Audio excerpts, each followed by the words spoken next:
안녕하세요. 파인만입니다. 오늘 강의할 주제는 루벤 포열스타인이 평소 생각했던 중재와 치료의 차이점을 비교해서 제가 설명해 드릴 거예요. 루벤 포열스타인은 일반적인 치료와 달리 이 ML이라고 하는 Mediated Learning Experience라고 하는 새로운 어떤 교육 방법을 제시를 했습니다. 가장 구체적으로는 이 MLE는 전통적인 유대인들의 그 가정에서 이루어지는 교육의 형태이고요. 전통 유대인들이 성경이나 토라를 기반으로 하는 하브루타 형식으로 교육하는 것처럼 이 FI 프로그램에서도 도구지를 놓고 중재자와 학습자가 이렇게 서로 마주보면서 이 과제를 서로 대화를 통해서 해결해 나가는 과정. 이게 마치 전통 유대인들이 성경과 토라를 놓고 계속 끊임없이 토론하고 하는 그런 과정과 비슷하다고 할 수 있습니다.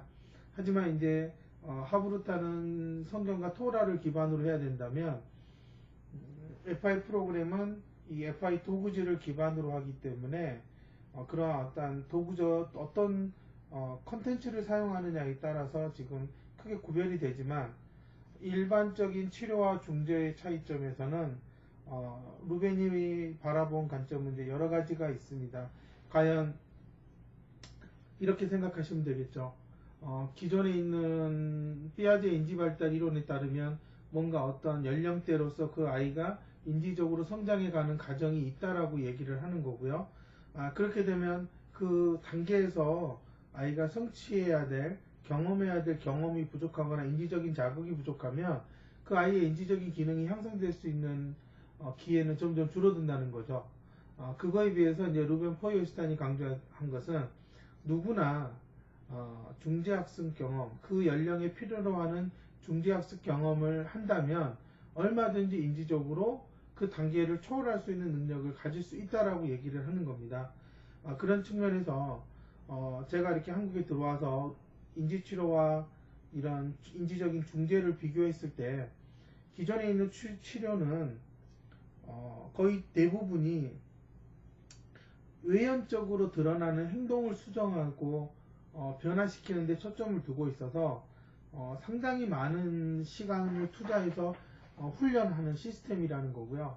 저희 FI 프로그램에서 하는 이런 중재적인 방법은 정확하게 아이의 인지적인 기능에 어떤 문제가 있는지를 찾아내서 그 인지적인 기능을 좀 더 강화시킬 수 있는, 또 부족한 부분은 다시 새롭게 습득할 수 있는 그런 환경을 제공함으로써 앞으로 일어날 수 있는 여러 가지 문제 상황을 대처할 수 있는 능력을 키워나가야 된다는 거죠.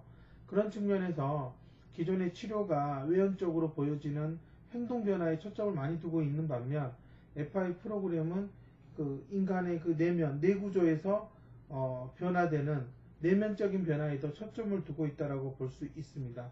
그렇기 때문에 이 치료 과정에서는 아무래도 부모님들이 요구하는 가장 기본적인 어떤 문제들, 드러나는 문제들, 불편함을 겪는 문제에 초점을 둬서 그것들을 지속적으로 소거시키고 또한 변화시키려고 하는 컨텐츠가 형성이 되어 있다면 FI 프로그램은 컨텐츠도 물론 중요하지만 그 컨텐츠를 아이가 받아들이고 그것을 자기 것으로 만들어가는 과정에서 인지적인 기능을 사용할 수 있는 프로세스에 더 초점을 두고 있다는 거죠. 많은 치료사들이 우리도 물론 이런 것들을 하고 있다라고 얘기하지만 이 FI 프로그램만큼 과연 체계적으로 아이의 부족한 인지적인 기능에 초점을 두고 있느냐라고 했을 때는 말할 수가 없다라는 거죠. 자신 있게. 그런 점에 비해서 제가 지금까지 10년 가까이 FI를 하면서 느낀 거는 아이의 인지적인 기능이 겉으로는 드러나지 않았던 문제점들이 이 FI 프로그램을 통하면 상당히 구체적으로 드러나서 아이 스스로도 이거를 수정해야 되겠다라는 것을 인식할 수 있다라는 거죠. 그래서 기존에 있는 인지치료나 모든 치료에서 가장 많이 쓰는 말이 동기를 부여해서 아이가 할 수 있게끔 만들자라고 하는 거죠. 근데 그 동기도 과연 그 아이가 나도 이런 걸 한번 배워봐야겠지 하는 마음으로 과연 했다면 과연 그게 계속 동기만 부여된다고 할 수 있을까라는 거죠. 그런 측면에서 저는 이 아이가 스스로 동기에 머무르지 않고 지속적으로 자신이 더 나아져야 된다. 나는 이렇게 더 나아질 수 있다라는 것을 표현하려면 좀 더 능동적으로 변화가 일어나야 된다는 거죠. 그런 측면에서 루벤은 사람의 인지적인 능력을 좀 더 높은 수준으로 끌어올릴수록 이 아이의 사고 영역이 확장되어 간다는 거죠.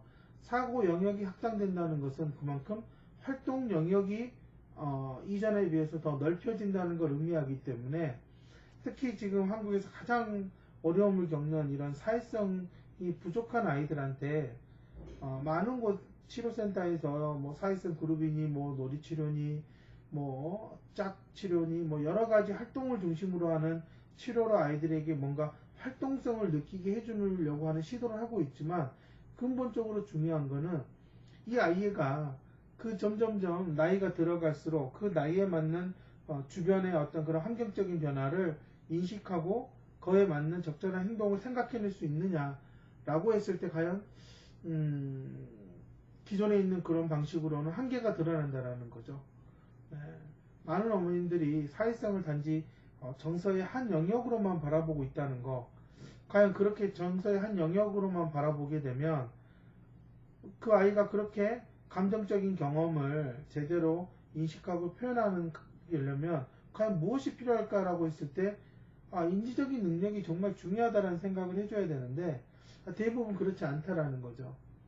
계속 정서적인 영역으로 문제로 각각하게 되면 아이가 연령이 올라가면 올라갈수록 이런 뭐 중학교를 가거나 고등학교 갔을 때 상당히 다양한 개성을 가진 친구들 사이에서 과연 제대로 된 사회성을 발휘할 수 있을까?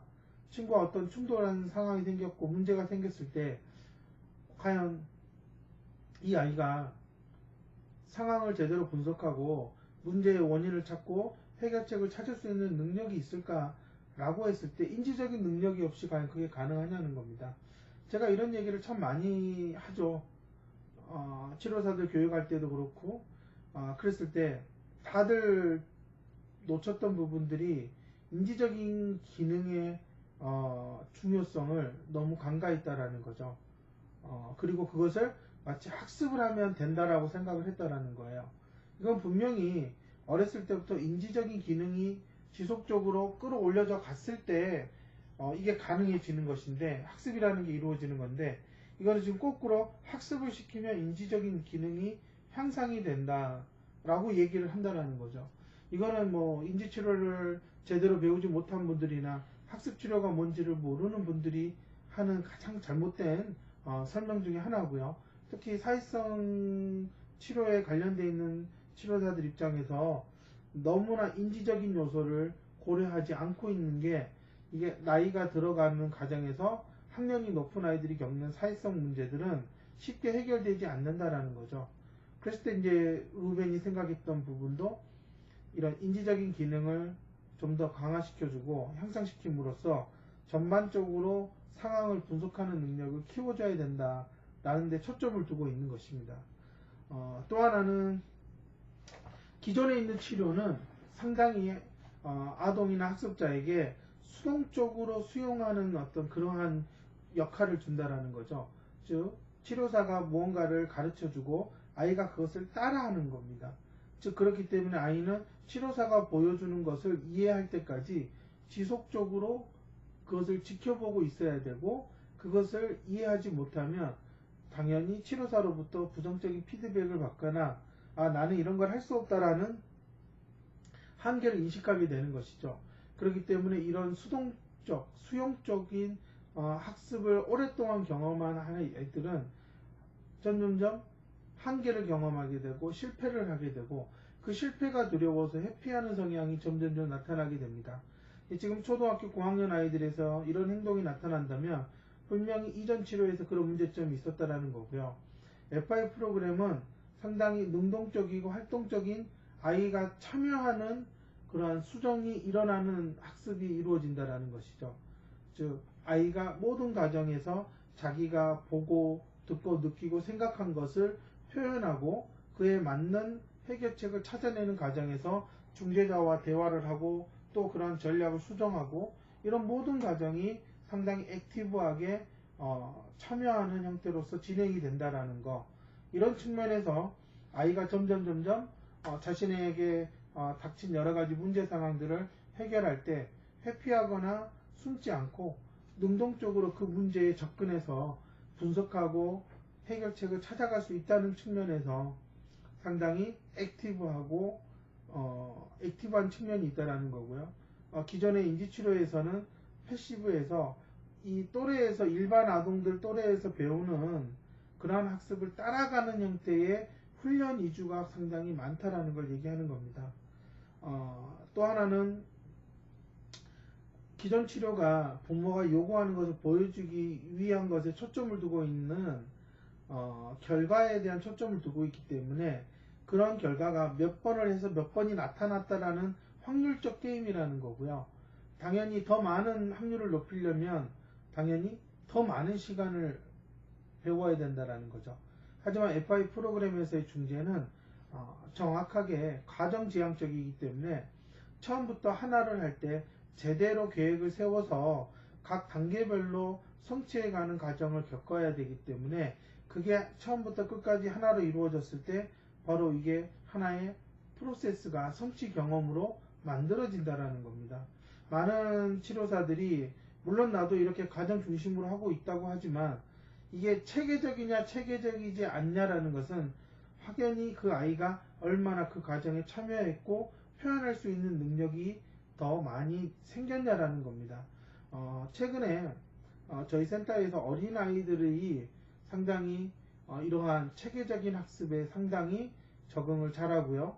또한 거기서만 머무르지 않고 확장돼서 다른 영역에서도 아이가 표현력이 늘어나고 있는 모습이 나타나고 있습니다. 이런 것들은 단순히 몇 마디를 하는 것에 초점을 두지 않았고 이러한 주변 상황을 정확히 지각하고 인지하고 그것을 통해서 문제를 해결하려고 하는 그런 과정이 하나로 묶어졌었다라는 거죠. 이렇게 하나로 묶어지기 위해서는 많은 내용을 가르치는 것보다는 하나의 내용을 체계적으로 아이가 배워나가는 이런 과정이 필요하다라는 거죠. 그렇기 때문에 기존 치료에서는 뭔가 아이가 자신의 능력 안에서 조금씩 해나가는 것들이 보였을 때 즉각적인 만족을 줄 거예요. 하지만 이게 점점점 나이가 들어가고 연령이 높아지면 당연히 학습의 난이도와 복잡한 그 다음에 어떤 새로운 어떤 과제들이 접해졌을 때 과연 이 아이가 그 과제에 대한 적응력이 어떻게 나타날 것이냐 라는 부분을 항상 생각해 봐야 되는 거죠. 그렇기 때문에 지금 기존에 보여지는 몇 가지 어떤 긍정적인 변화가 만약에 학년이 올라가면서도 변화가 일어날 거라는 예상을 할 수가 없다. 기대가 일어나지 않는다라는 것은 그건 상당히 일시적이라는 거고요. 그렇지만 FI 프로그램에서는 이 모든 과정들이 전부 성취 경험의 연결고리로 이루어져 있다라는 거죠. 그렇기 때문에 이 모든 과정이 이 도구질을 해결해가는 모든 그 노력들이 아이의 자발적인 필요에서 나타났기 때문에 이 아이는 점점점 난이도가 높아가더라도 상당히 수준 높은 문제를 접근하더라도 그 문제를 끝까지 붙들고 매달리는 그러한 끈기와 인내심이 만들어진다라는 거죠. 그렇지 않으면 더 높은 수준의 것을 배울 수가 없기 때문에 이거는 반드시 나이가 들어가면서 어려운 문제를 붙잡고 매달리고 하는 그러한 시도는 지속적으로 이루어져야 된다는 게 FI 프로그램에서의 중재의 초점이라고 볼 수 있습니다. 그래서 이 기존의 인지치료 방법은 단순히 학교의 교과를 따라가는 한글 떼기나 단순히 어떤 숫자를 빨리 익히는 수준에 머물러 있다. 하지만 FI에서는 이 언어라고 하는 것은 또한 이 수개념이라고 하는 것은 앞으로 인간이 살아가는 데 있어서의 가장 중요한 도구 중에 하나다. 그럼 이 도구를 어떻게 사용하겠느냐라고 했을 때 먼저 이 도구가 어떤 형태로 되어 있고 어떤 특징을 가지고 있고 어떤 쓸모가 있느냐, 기능적인 역할을 할 수 있느냐를 먼저 배우는 게 중요하다. 그렇지 않고 단순히 글자만 인식하고 숫자만 읽을 줄 알아서는 실제적인 도구 사용은 어렵다라는 겁니다.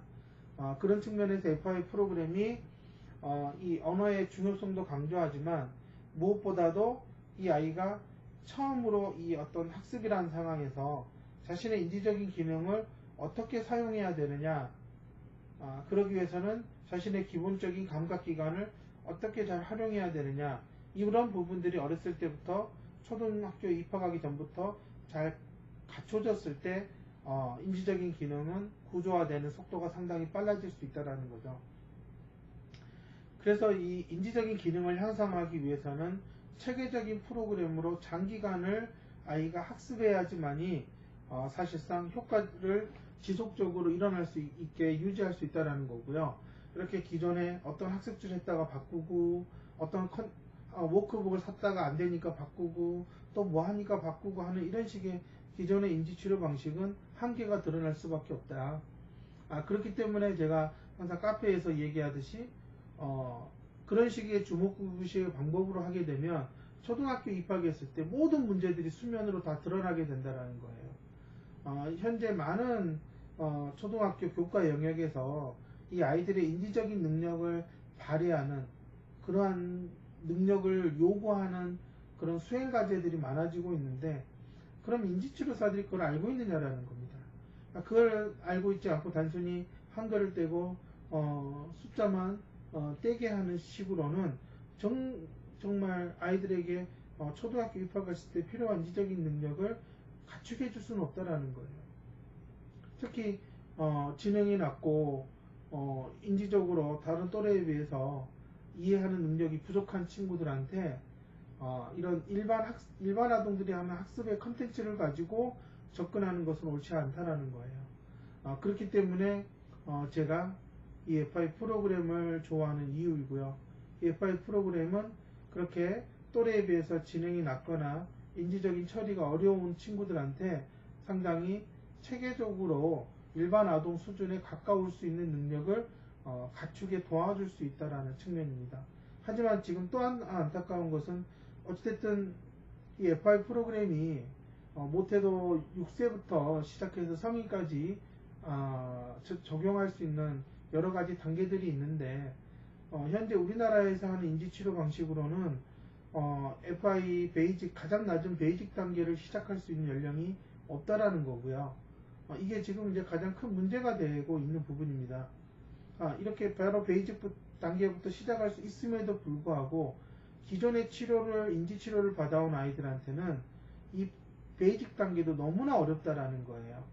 그만큼 기본적인 기초적인 능력을 갖춰야 되는 인지치료가 진행이 되지 않았고, 그렇기 때문에 지금 베이직 단계를 시작하지 못하는 문제가 현실로 드러나고 있다는 거, 그런 문제를 저는 보았기 때문에 파인만 다스라는 프로그램을 만들어서 베이직 단계를 시작하기 전에 이 친구들이 인지적인 기능을 좀 더 많이 사용할 수 있도록 자극을 주고, 그 다음에 성취감을 맛보게 해주기 위해서 저는 FI 베이직 프로그램을 들어가기 전에 반드시 거쳐야 되는 파인만 다스 프로그램을 만들었고요.